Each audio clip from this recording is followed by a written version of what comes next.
The essence of conversion is intentional dealing with someone else's property inconsistently with that person's immediate right to possession.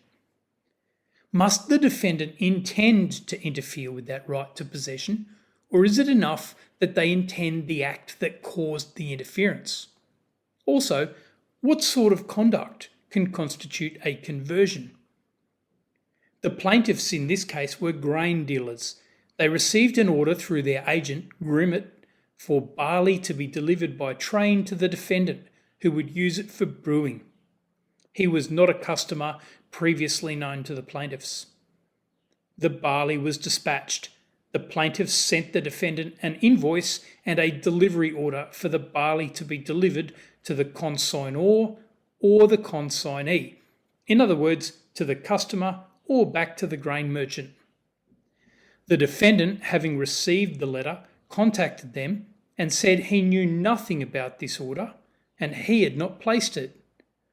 Grimmett visited him, apologised, and asked him to endorse the delivery order so that Grimmett could take the barley and return it back to the plaintiffs.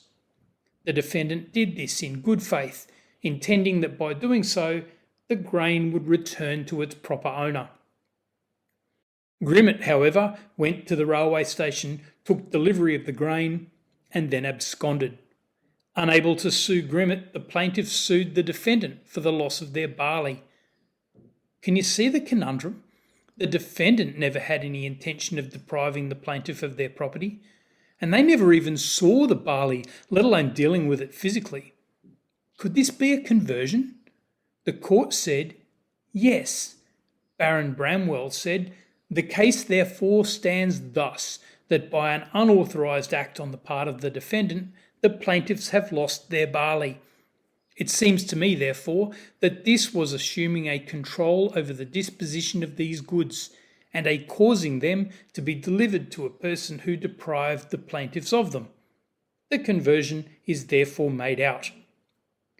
From this case, we learn that if the act which causes the interference with property is done deliberately, this is enough for conversion, regardless of the motive of the defendant, and that it is perfectly possible to deal with property indirectly, by communication, even without any physical dealing whatsoever. The defendants, who never ordered or even saw the barley, were liable for its loss.